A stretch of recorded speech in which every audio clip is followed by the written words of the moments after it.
Aujourd'hui, ce gouvernement a fait le choix des dépôts pétroliers au détriment de notre outil de travail, au détriment des raffineries. Donc, il est clair que la CGT, aujourd'hui, il faut qu'elle prenne toute la dimension du drame qui est en train de se jouer, de la partie qui se joue à Berre, sur le site de la Hyundai.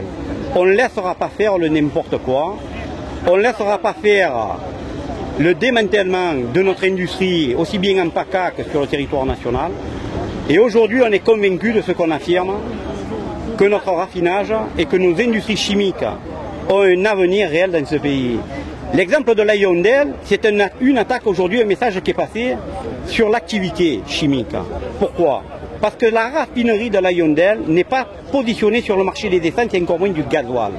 La raffinerie de la Hyundai aujourd'hui est positionnée sur sa chimie.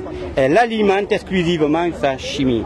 Donc quand un groupe comme Hyundai Basel se permet de dire « ma raffinerie perd de l'argent », elle ment.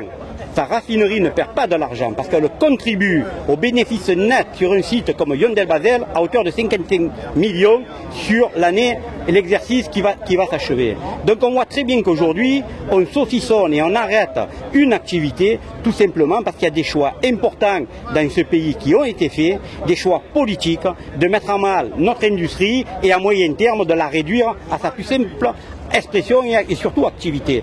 Donc le message il est clair, nous la CGT on a pris la dimension du problème et on ne laissera pas faire. Voilà.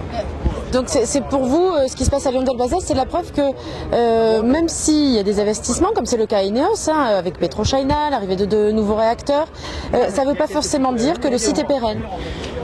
Non mais attention, au travers de mon intervention, il ne faut pas non plus prendre plaisir sur le sensationnel et le plaisir d'affoler pour affoler.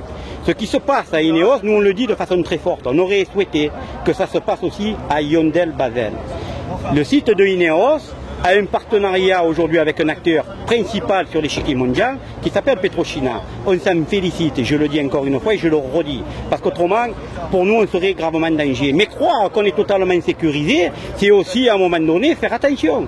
Voilà, ce monde-là évolue très vite avec les conséquences que l'on connaît. Je donnais tout à l'heure l'exemple de Hyundai qui, à moins de 3 ans, ont reçu un investissement que nous, on estimait majeur, à hauteur de 50 millions d'euros de la création d'une unité pour traiter les gaz de queue, comme on appelle dans le jargon des pétroliers. Les gaz de queue, c'est ni plus ni moins les rejets par le biais de la torche et notamment au niveau de l'atmosphère. Bon. Eh bien, ça n'a pas empêché que 3 ans après, c'est sur ce site-là, eh bien on le ferme. Allez, à bientôt. On prenne cette décision de le fermer. Donc vous comprenez très bien qu'aujourd'hui, nous, oui, on est content des investissements, mais on n'accorde pas un chèque en blanc et une sécurité absolue de dire que chez nous, rien ne se passera. Voilà, soyons sérieux.